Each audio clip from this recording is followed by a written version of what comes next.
This is important. The people want to know this. Ladies and gentlemen, we were having a conversation about the trades. Are plumbers, are they going to be necessary after 10 years? There are currently an estimated 480,600 plumbers in the United States. I believe that technology will win over time. Never. Let's set the date right now. Put a gold Come coin on. on it. Can you put this in our calendar? 7 years from today.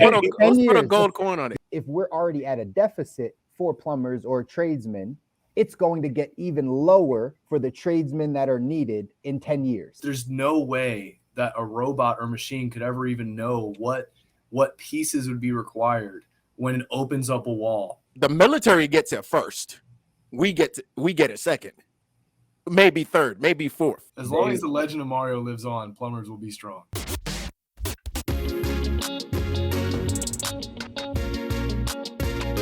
Welcome to the Good Life. We've been having a great conversation. We're not going to dive into it too much right now. Oh, man, put it on wax. We'll put it on wax. We'll put it on wax. Listen, we're just getting in. Chris made a guarantee. I made a guarantee. It's not really a guarantee. A Chuck guarantee. Really wasn't a guarantee. Ladies and gentlemen, we were having a conversation about the trades. We were having a conversation about our plumbers, electricians, welders, those guys. Are they going to be necessary after 10 years, 7 to 10 years from now? I said no. Kabi and Stu had another opinion. They said absolutely. I've never been more certain of anything in my life. And I believe that technology will win over time. It will win over time, and it will replace a lot of the menial jobs that humans do, because computers and technology will be able to do it better than we can. Have we seen it yet? No, but we are close. We are closer than people think to having someone be able to, or virtually walk you through and or get you to third and a half base through their technology. So you only have to fix or change 2 or 3 parts or change 2 or 3 nuts or bolts. And I believe we would be having a different, right? Like we're going to be able to be in a place where we're not needing plumbers, welders, those guys. Oh, absolutely. Without totally going into this, anybody that's ever been in construction and dealt with existing conditions, chime in. The level of variables, there's no way that a robot or machine could ever even know what pieces would be required when it opens up a wall and sees what happens. There's no way. Like, I disagree. I just think that I feel like no way. I can tell you're not a handyman. I can tell. No. This is not a call out. I'm gonna just make my case, because what Stu just said, and I'm probably in between you guys, right? Stu, you did this for work, right? Chris, my assertion is that this is not your line of work. You probably awesome, and it's awesome. Put this man in the kitchen. He'll whip up something crazy for you. Some terms I don't even know. Do some things with food I've never even seen, right? And I'm somewhere in the middle. You know, I've worked construction before, but it's not my life's work. And I've seen real estate and in-house and things being opened up. I'm telling you right now, where you are correct is that technology will improve things. That's where you're correct. I agree with that. But where you go wrong and you lose me is replace. You said replace and get rid of. Never.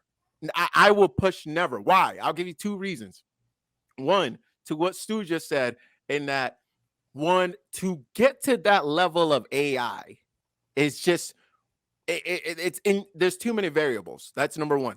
Number two, if that does exist, the powers that be that have interest in that not necessarily being the case, because you're talking about people who are currently making money off of that and new folks who will make money off of that. They will, if that technology even does exist, I will present to you that they don't even make that available, right? Why? There's a lot of technology that exists now that isn't available, my friend. We don't have to dive into that. I'm just purely going after this particular one. What do you think the why is here? The why for what? The why for, like, they wouldn't allow this particular technology to roll out. I can't give you the why for this one, but I can give you but I can give you that there is numerous examples right now where I can't tell you why. Okay. Where I can't tell you why they do that. I don't know. I wasn't sure if you had the thing in the chamber like ready to fire that off. So. Well, what I will tell you is we can just go straight off with the money. No, I think somebody ain't making money off of it. There's an awful lot of unions that are going to push back on that hard. And the thing is, for what you got to recognize here is that, like, if we just let free reign go of like technology to improve to the level that it's capable of, purely capable of, we will be way further ahead in a lot of different areas. Why aren't we? Like, are we assuming that the capability that is possible with all of these effort, money, research, and stuff that's being put out there, that we are at the absolute apex of what is possible right now? If you think that's the case, then well, we just have to agree to disagree.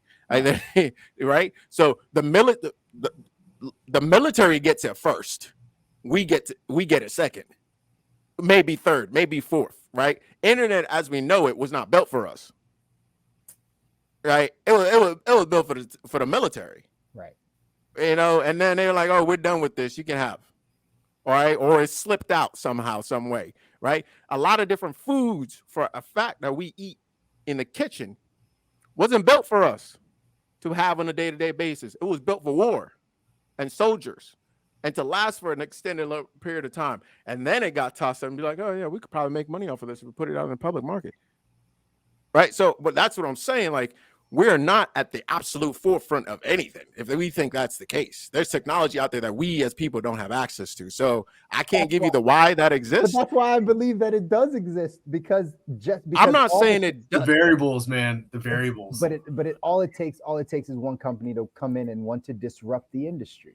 That's all. It's a major disruption. New construction has the most potential for technology to replace a tradesman. But it's tying in new construction to old construction. It's repairing current and existing buildings. And I just believe the original 7 to 10 year mark. Absolutely not, bro. Absolutely not. I believe someone's. Let's set the date right now. Put a gold coin on it. Can you put this in our calendar? 7 years from today. Let's put a gold coin on it. Let's give it a specifically plumbers. To be clear, that's where this started. Specifically plumbers. And hold on, to be very specific.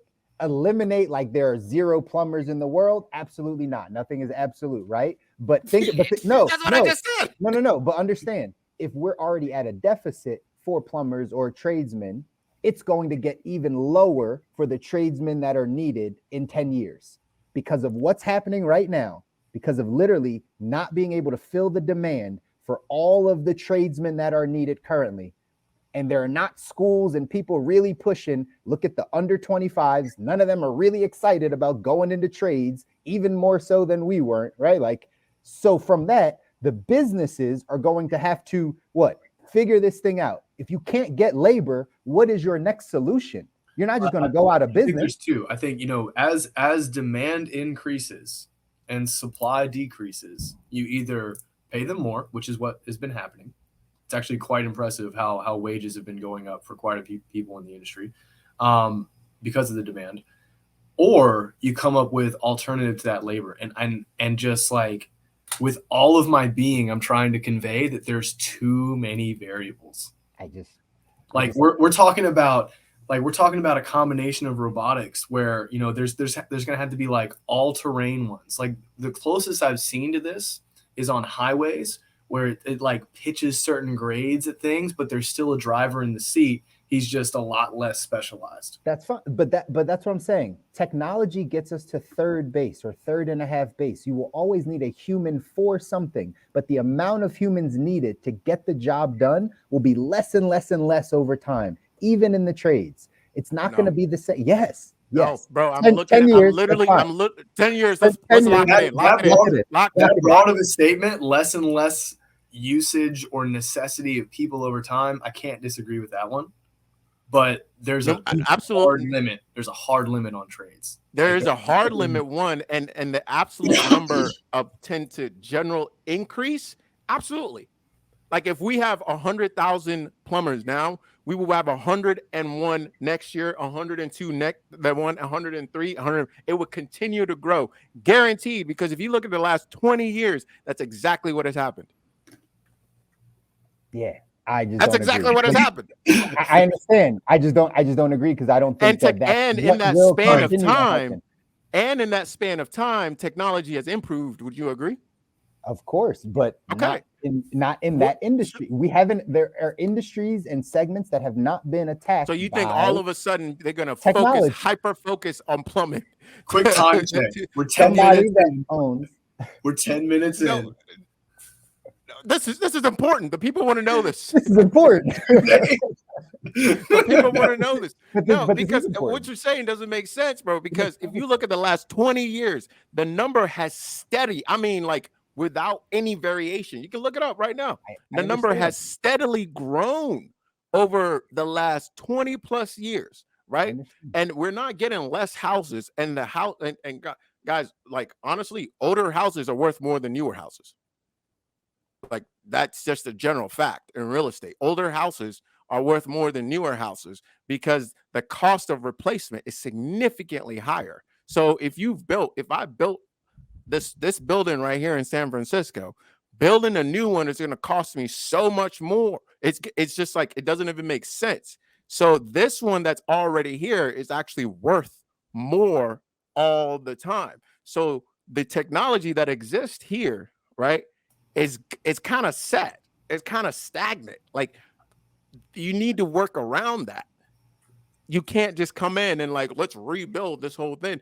And in fact, actually, there was a project that was done, I believe it was in 2012, where there was this huge push towards machine reconstructed houses or like fabricated, like just like brand new houses that were, I think they call them refab or something. Correct me if I'm wrong here. But that project completely fell on its face.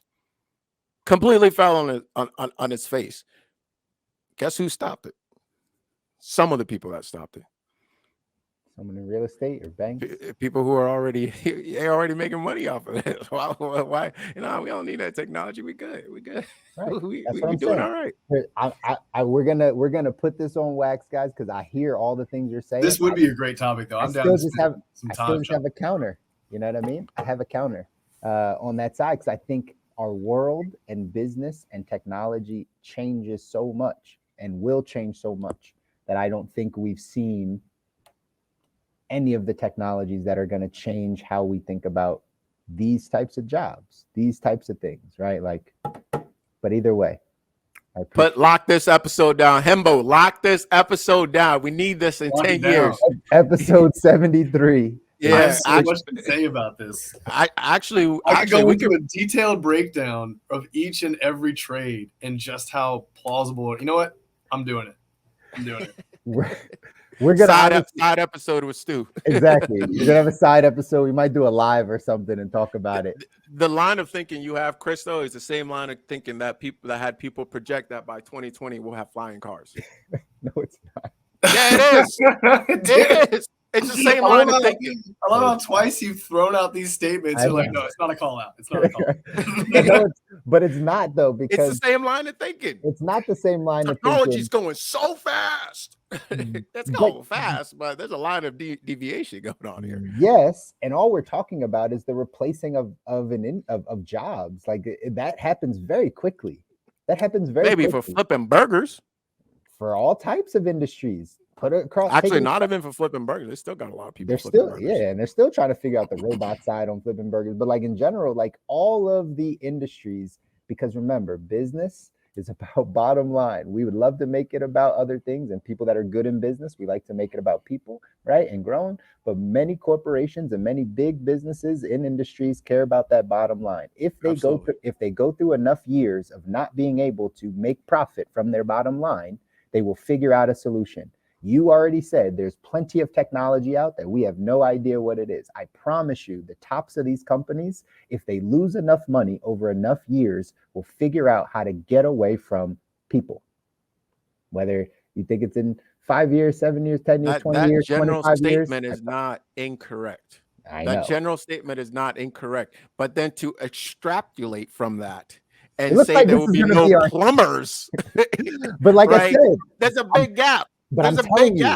So again, take the statement I said, and then no absolutes. It's not going to be zero plumbers, But there will be, if you want to use the same, There will number not that you even be said, less. There will be there will more. be less. There No, absolutely there will be less. more. Okay, that's the Absolutely. bet then. There will be more plumbers All right, what is every what are we year putting at after stake? this. What are we putting at stake on this? One bet? gold coin. One gold coin.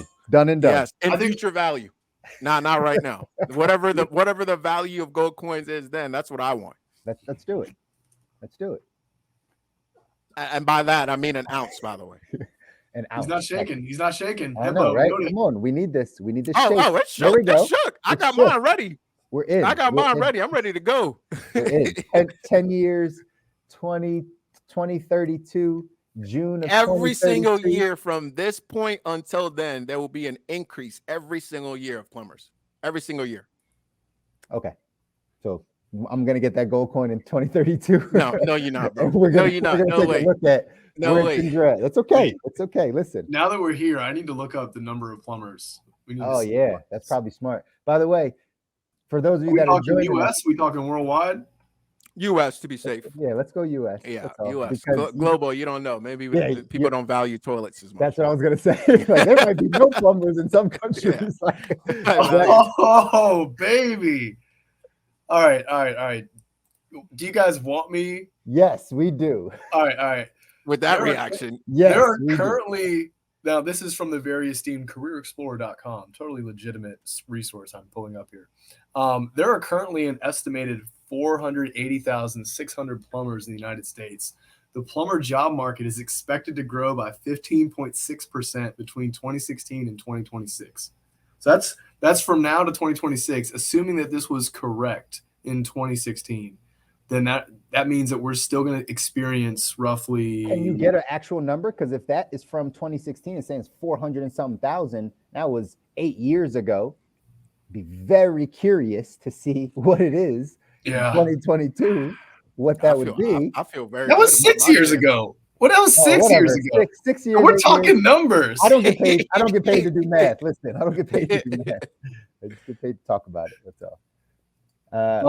Which is what we're This supposed to talk is about. master plumbers only. Right now, there's 225,000 master plumbers currently in the U.S., but there's a whole lot of plumbers underneath master plumbers. So, man, why is this number so hard? Because they've been dying slowly. For sure. Oh my god! Jesus. Oh, if you are a plumber, we support you. We support you here. At We're least I do. I don't know about Chris, but We're I an support equal you in opportunity having a job. platform. We're an equal opportunity platform. You will have a job. I And want if you you're, to have- if you're, Not on if the you're a census. kid, I huh? want because people It should lie be on like the a census. census statistic. It If should you are be. a child, if you are in high school or whatnot, and university is not for you, nothing wrong with picking up a plumber job and learning financial literacy on the side, getting yourself a little side business, getting yourself something going. 5 years, 10 years, you smart enough, you'd be good to go. Or Kobi makes a lot of points. And if you learn that trade, you can literally open up your own business so easily. It doesn't even have to be your side business. You become the master plumber and you just start going. Actually, you don't even, I'm not even sure if you have to become a master plumber to start your own gig. sure, I have a client that is a tradesman, and this is completely an option for him. He has the choice between employment or self-employment in a very, very stable industry. That, well, stable according to me. Stable. for Very- now because we all know all industries. Now what? Because what else? What other industry is so stable? There's like, oh, I just did this for 40 years. Construction is the Currently. second oldest industry in the world.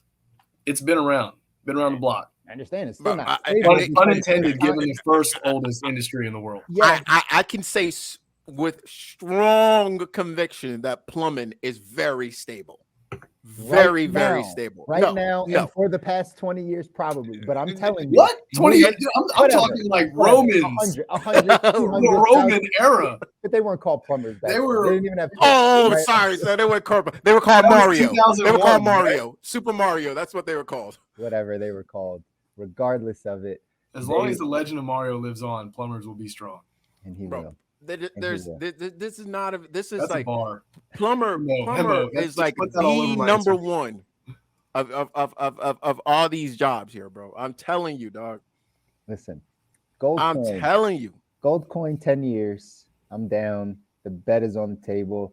If we could find that number of exactly how many plumbers there are currently in 2022, Oh, we've got it time stamped. We We do. can We'll back be good. search. We Yeah. can back search. we'll be good. But understand, jobs are going to be taken away, right? No Technology question, will jobs are taken going to away, be taken. and there will be less. There will No be less question, jobs are need. gonna be There will be taken. less need for people. Here's my theory, and then I guess we got to jump into today. We're really diving into some more kind of stuff from last week about legacy. And today we're going to go kind of like financial legacy on the generational wealth building side of things. And we're going to have some conversation. I think that's where we're going to go because I lost my last train of thought. So it is what it is. We're here. Yeah, Welcome. make it happen. Welcome to the show, everybody. Welcome. You got a chance to hear our extended conversation from our pregame that we're holding over here. And we got into some good conversations about, what's going to happen in the future with technology. I firmly believe that people are going to be needed less, but either way, maybe not in plumbing. Maybe not, guys. Anyways, we're here. Let's dive into Definitely not into plumbing. Definitely not. I think 480,000 is still the best guess. If it's still the best guess, The internet says. We'll backtrack this. Yeah, I'm Go sure. ahead. My fault. But Sorry to interrupt. that's okay. But let's dive in. Because again, this is the Good Life Visual Audio Podcast, guys. I got obviously Stu here. Say hello again, Stu. What's up, y'all?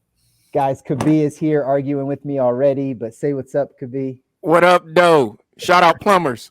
For the trades. For the trades, plumbers, we do love Man you. of the people.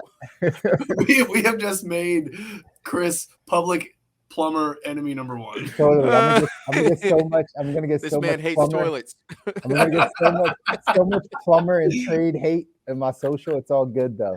All press is good press. That's Tell all your right. friends. Chris hates plumbers. That's right. Please don't Oh, tell them that. I love plumbers. I think I might need a toilet fix here. We love plumbers. Yo, we love them. Love them. Yeah. Great guys and girls. Either way, we're here. We're here. I love you plumbers also, but I also love to talk about our topic today, which is Like money. Biden when he says he likes black people, huh? Listen. Can you get an I Heart Plumbers like mug now to save your reputation? I think I might need that. One of y'all should gift it to me since you damaged. I blame you for damaging my reputation. It won't come from a plumber, that's for sure. I know it Oh, probably man. won't. But plumbers, I love you for real. If it does, I wouldn't trust where it's been. I don't know if that's how you do it. Heart.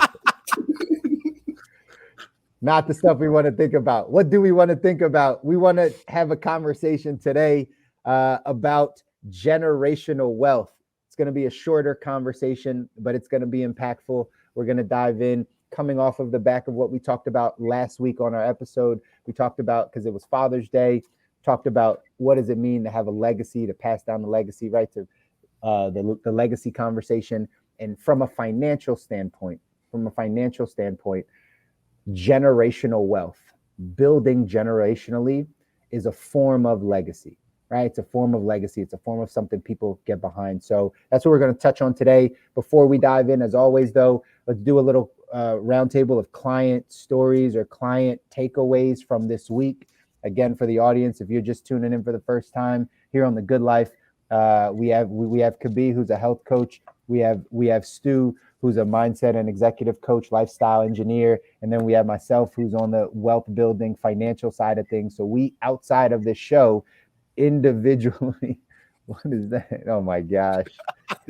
Oh my gosh. If you're just listening to this, we're not even going to address what's happening if you just saw it, but it's all good. It's a shitty conversation. Oh, I see what you did there. Are we gonna get over this plumber thing? Is this gonna be I don't think we will. I don't know that we'll be able to get over this. I need a Super Mario hat. Oh my gosh. Let's figure this out. Quick round table of client takeaways. Again, we're having conversations with people. What are we getting? What do we want to share? Stu, dive in, man. Give me some takeaways you got for this week. Wow. I feel like my whole palate has been cleansed by this plumber conversation. I don't have any plumber victories.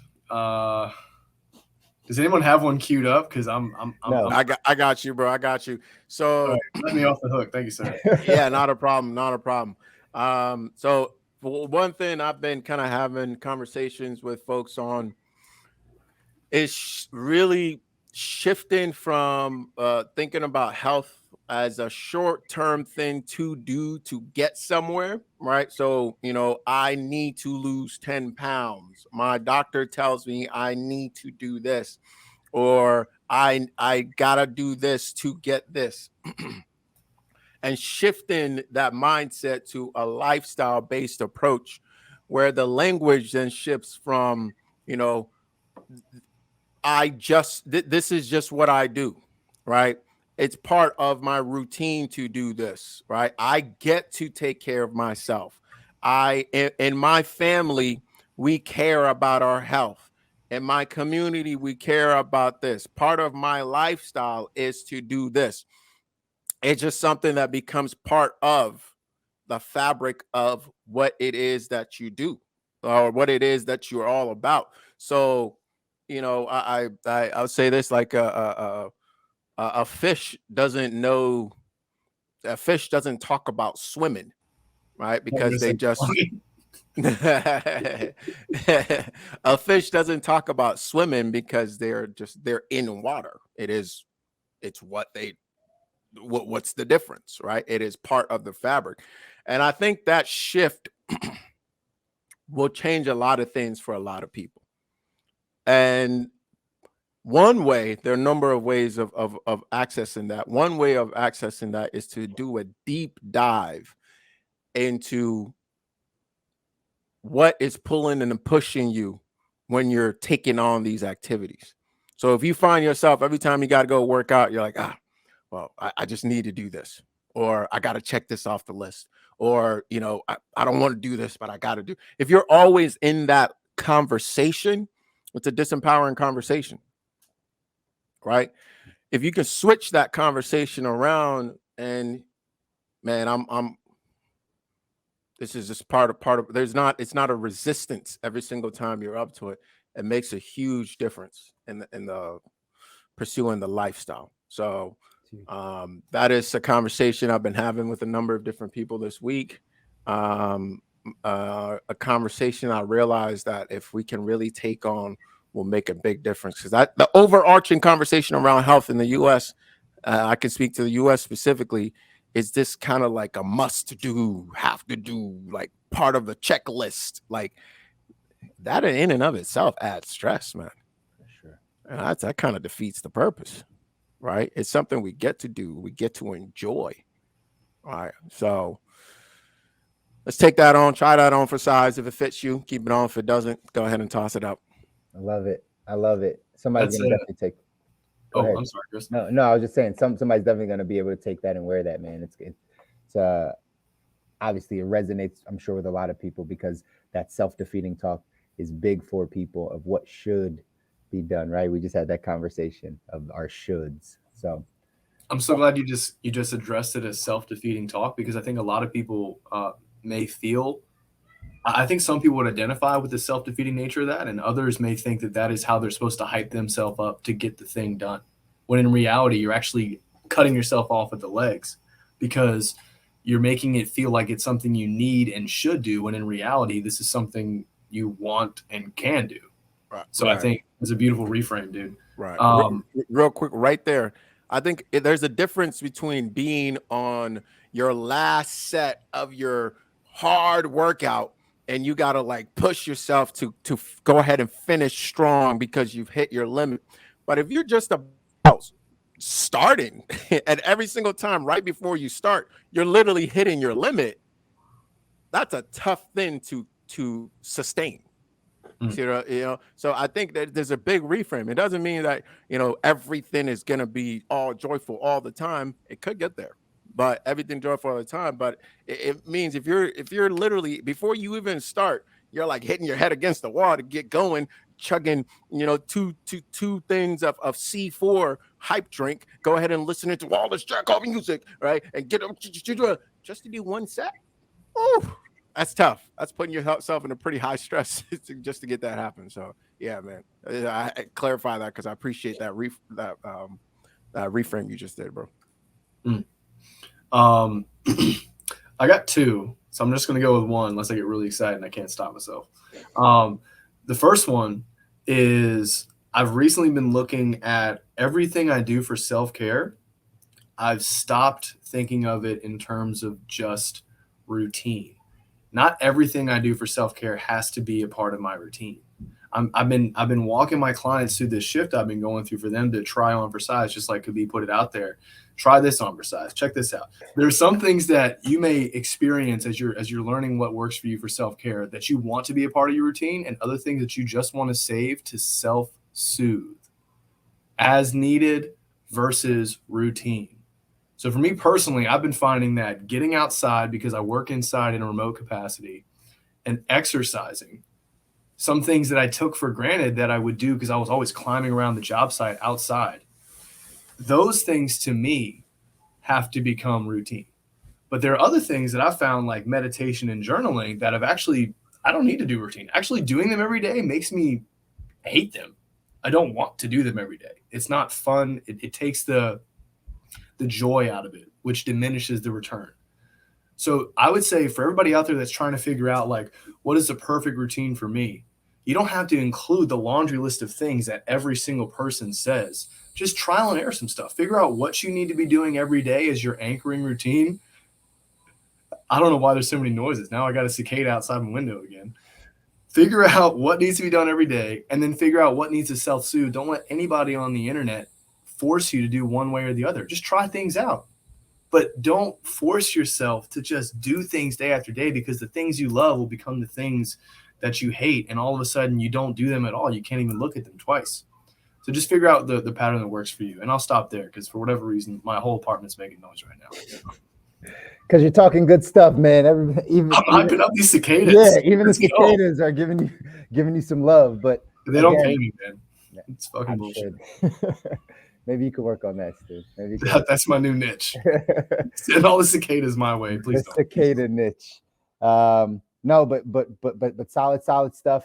Again, these are the takeaways that we're getting from our clients, and just obviously going through the process. So making sure that you have that balance in what you do, so it's not diminishing returns, right? Is going to be important. So good stuff. On my side, I'm gonna keep this one real simple, because I had this conversation actually probably 3 different times this week, and it wasn't specifically with the client. It was with people that were about to become or thinking about.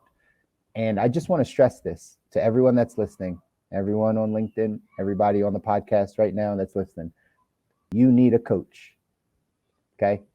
Like, you need a coach. If you didn't think so before, if you've never worked with anyone, or you didn't have anybody financially or with your health or in your right lifestyle or in your mindset, if you've never worked with anyone, I'm going to tell you, you need a coach, right? We all have blind spots. We all have areas in our life that we're not aware of. There's always information that maybe we don't have, that literally we need to get from an expert or someone that's been there.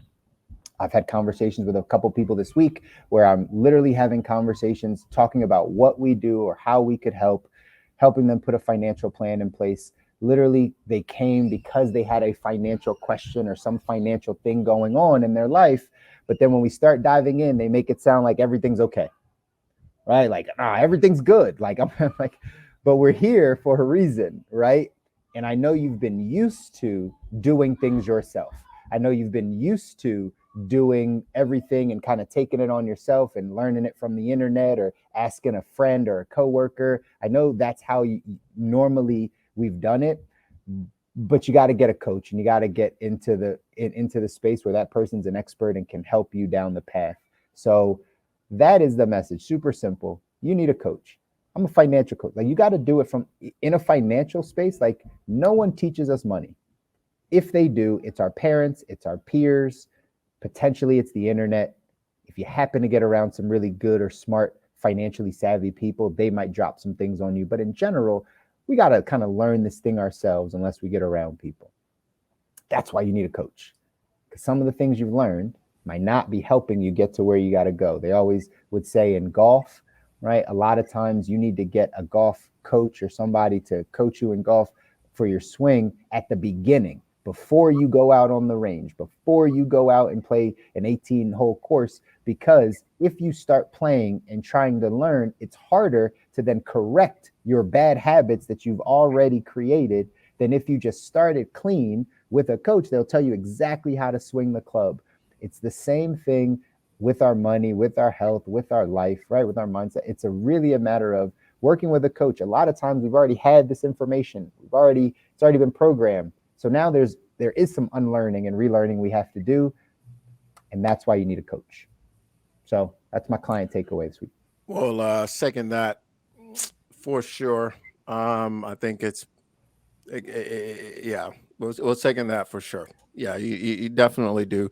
You said something in the financial space. Like I hear a lot of, friends who are maybe doctors, lawyers, or whatever, and they're like, oh, I have a financial advisor. That's not necessarily a coach. That's right. Maybe you can speak a little bit more to that, but like from my experience, that is not necessarily a coach, especially if you have a high income. That's not a coach, my friend. They want your money to do stuff with. That's not somebody that's there to teach you and equip you as to how to fish. Your doctor is not a health coach. Like they're not. That's not what they're there for. Your surgeon is not a health coach. I know this is very tough to understand sometimes, but it's what they do. No, it's not. Most doctors do not receive any nutritional instructions in their entire career. Most people don't understand this. So let me repeat. Most doctors, like a vast majority of doctors, know nothing about what we should be consuming to have our body perform, look, and feel its best. That's not what they're taught. That's not what they do. They're taught to memorize a whole bunch of prescriptions and their interactions and all of that stuff.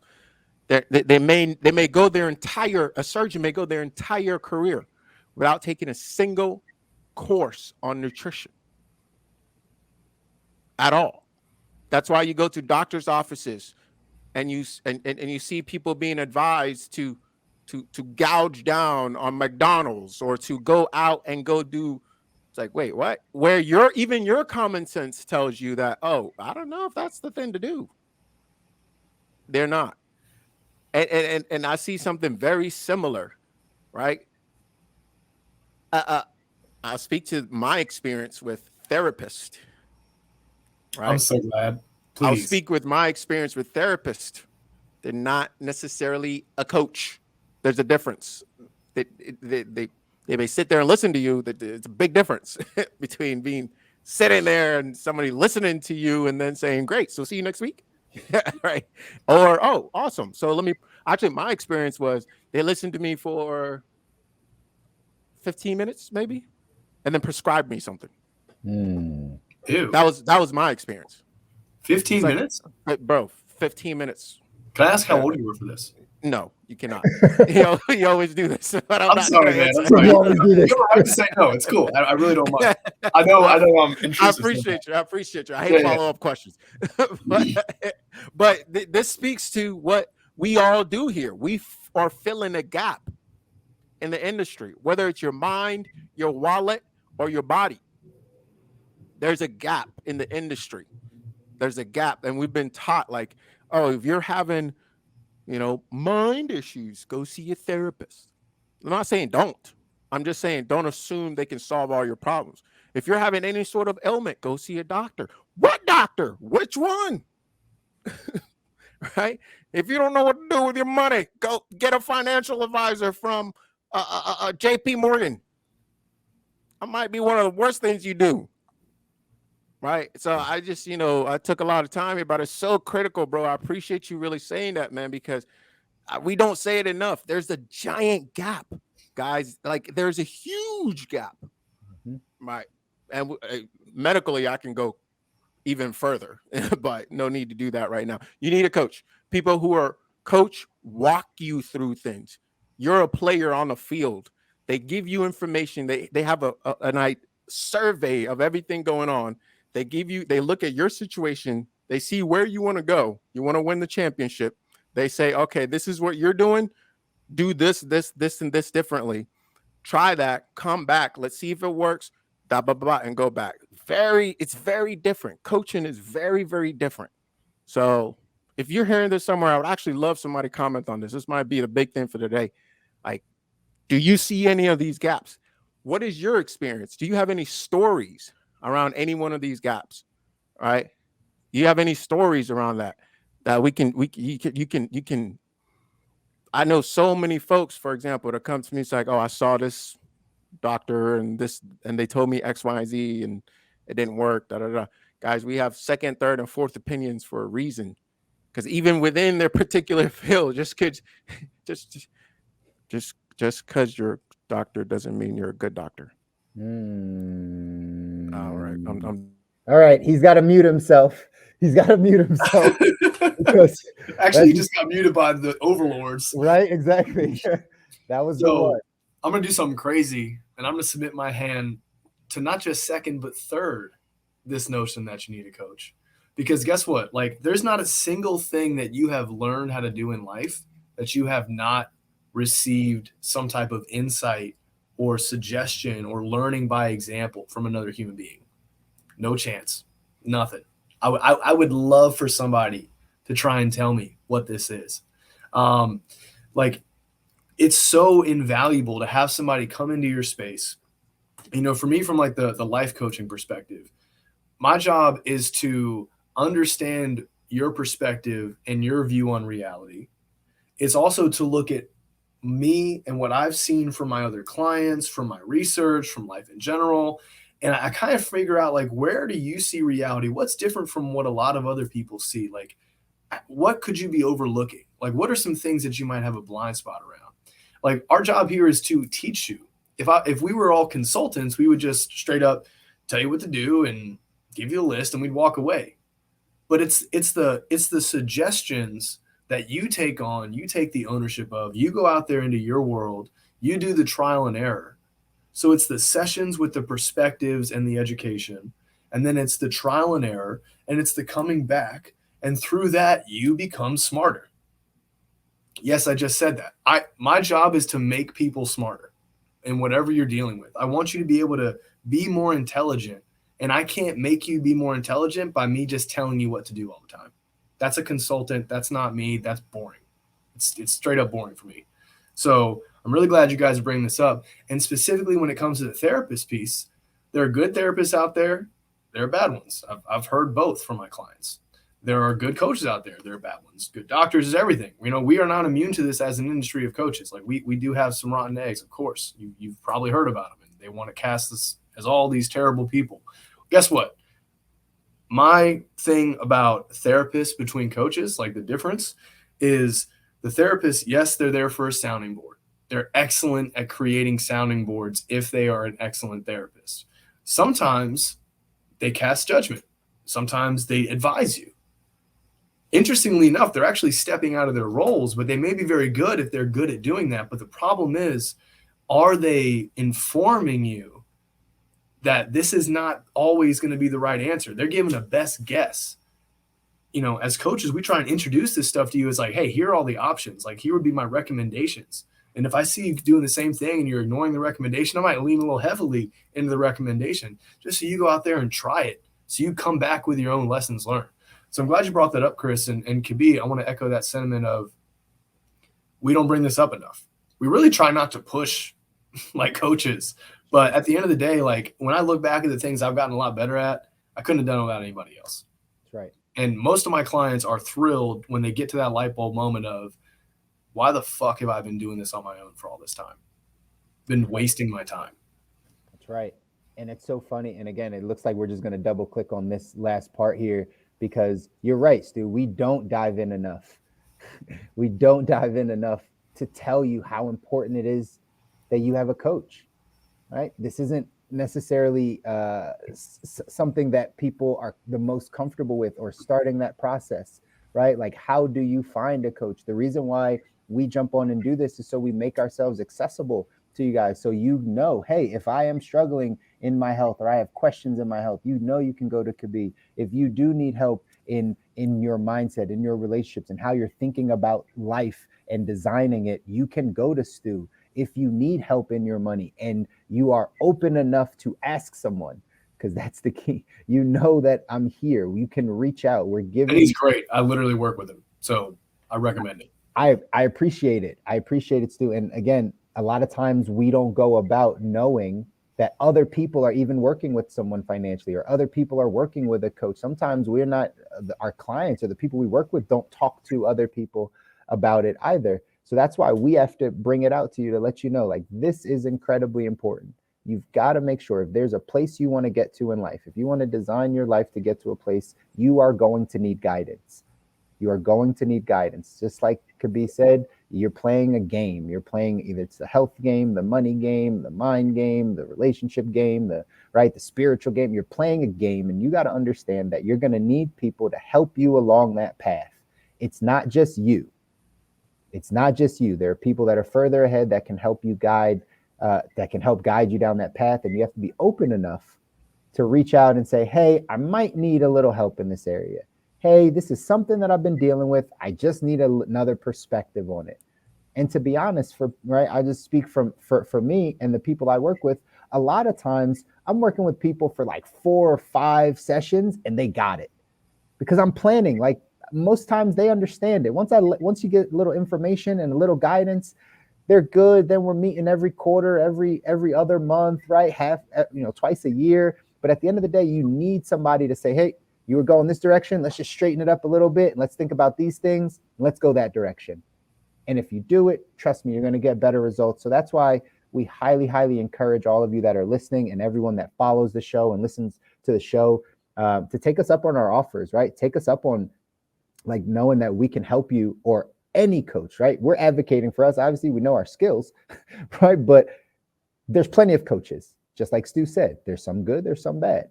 So you got to do your due diligence and find out, but it for sure will be needed. So guys, have anything else that you wanted to share on that one side?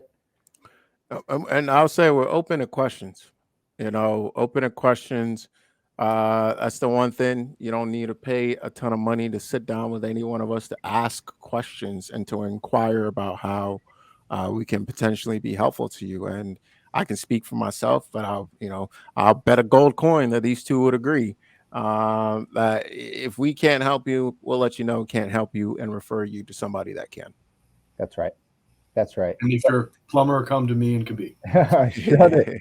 I'll take good care of you. Take good care of you. I'll still help with your money, plumbers. I love you. I love you. For real. I do care. He thinks you're going to be out of a job. And I'm going to protect you. And I'm going to protect you to make sure. And that's the funny part about it. Financially, you're okay. Chris, I didn't see this. Good plan. This is see how I worked with that. There you go. That's it. And I'll share the screen really quickly here, so you guys can see it. This is a great time to dive in. Know that we are hosting, right? We are hosting our Summer of Success workshop coming up in July. This is when you guys get full access to myself, Kobi, and Stu in a 4-hour window where we're going to really dive in and give you all of this stuff that we're talking about here. We're going to dive into health. We're going to dive into wealth. We're going to dive into mindset. Guys, do you remember, do you want to give the people exactly what we're talking about? Kobi, you are, I know this one's going to be a big one for you and a good one for you. You want to tell the people kind of what you're talking about on this workshop? Yeah. It's funny that you throw that out here. Guys, we're going to be talking about health. It's all and I'll be talking about mindset. I'm just getting back to you because of the plumber stuff. That's all. It's just the plumber stuff. Oh man. We're really gonna revisit. Chris is gonna be hosting a plumber special. Gonna be revisiting kind of the core tenets of what I really believe as a coach and the way that I've gotten results for myself and my clients. Focusing on the gut, but what happens, but specifically on this round, we talked about the gut and food addiction last time. Specifically this round, focusing on how to start if you haven't started already, taking care of your gut. And if you have started, or if you can't get started on a solid food vacation, what is an easy way to get going right now? Like, what can you do right now to hop onto a system that's going to make a difference? Whether you are looking for aesthetic results, belly fat, weight gain, any of that stuff, whether you're looking for kind of longevity, vitality results, you have any issues with blood pressure, all that, any of that stuff, or whether you're looking for performance type based results, whether you're low on energy or your anxiety is high and things of that nature, how you can take that, how you can take a simple step to hit each and every one of those areas right away. That's really what we're going to be focusing on this time around on the health side. Awesome. Stu, what about you, man? What are you going over in this Summer of Success workshop? Well, I was actually just looking for the breakdown of what I was going over, and I couldn't find it while Kobi was talking. So I'm going to go ahead and break it down to, overall, for those that haven't been paying attention, like we're going after the corporate athletes, like those individuals that are really trying to like hustle and maintain the energy, the organization, the just the mindset to just get after it in life. Specifically, I'm going to be doing a combination of some business development stuff for the solopreneurs, but also some more of the mindset type things on how to just take care of your headspace. Now, for a lot of people that are corporate athletes, you may be putting that on the back burner, but there's a lot of things that go into your headspace that are necessary to be in check, like your relationships on a personal level. Because as Kobi, Chris, and I have alluded to in the past, you're an extension of your business. Your business is an extension of you, excuse me. So if you want to have a solid business, a solid just career path, like whatever you are attempting to create, you have to have a good foundation. And for a lot of people, that requires strong personal relationships, a strong relationship with yourself, and just I'm going to be providing you with tools to make sure that you're not carrying around unnecessary negative energy, confusion, chaos up here. I want you to be calm, cool, and collected for anything that you come across. That's huge. That's huge. And that's going to empower so many people. On our side, on my side, on the money side, many of you have heard me talk about the 101, 202, 303 level of money. This workshop is going to be a little bit more of that 202 level. We're going to be talking a little bit about organizing your money, how your cash is actually flowing, right? Do you have, if you are an entrepreneur or a solopreneur, do you have your business set up, your money set up properly where it's coming from a business account then going into a personal account? Do we understand our savings? Do we understand where we should be investing that money if we have a business or if we don't? We're going to really dive into some of those money topics on our Summer of Success, at our Summer of Success workshop. Again, it's coming up, guys, July the 24th. Right there on the bottom of your screen, it has the link bit.ly/TGL midyear.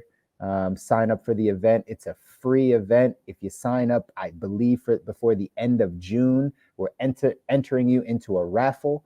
So there's a raffle. We're going to be able to pull somebody's name. One lucky winner is going to get sent some books from us off of our personal book list.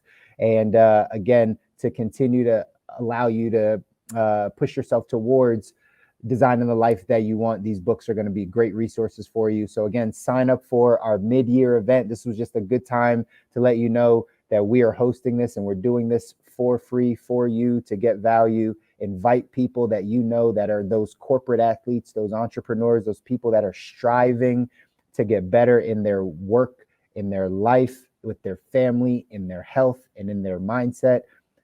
Reach out to them, share this link with them, share this live with them, share this podcast audio with them. And hopefully we get a chance to see all of you guys coming up July 24th, which is a Sunday, I believe, on Zoom. So, gents, we were supposed to talk about generational wealth. That's what we were supposed to do. So I apologize for anybody that jumped in thinking this was about generational wealth. Psych. Psych. Gotcha. Anyway, we will have that conversation. Before I let us all go, let's do one quick roundtable to answer one question, because this will lead into when we have this generational wealth conversation.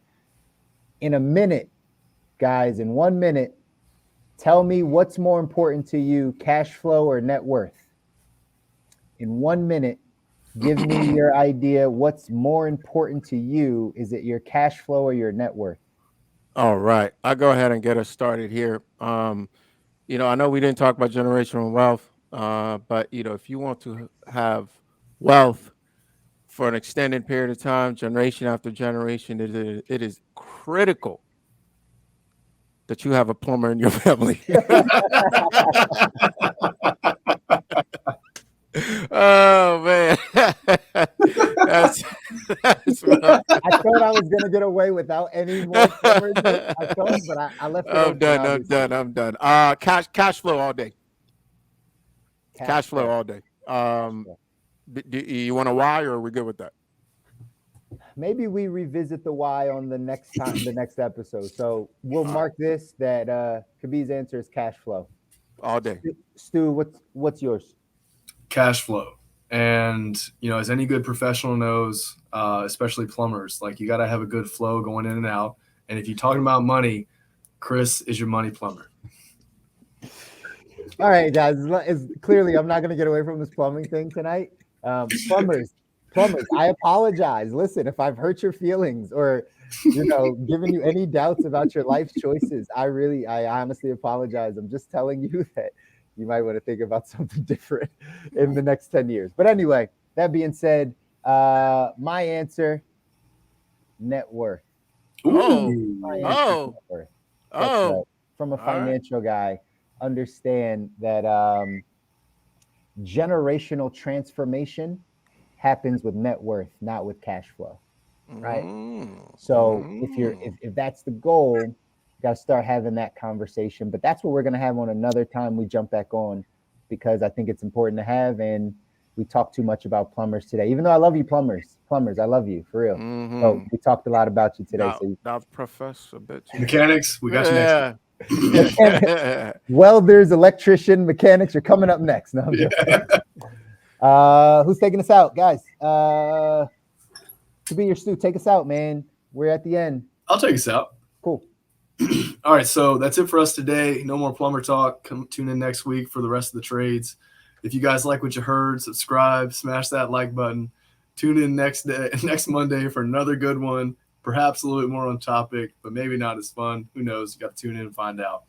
And honestly, share this with anybody that would love or hate this, including tradesmen, because all press is good press. So until next time, guys, keep living the good life.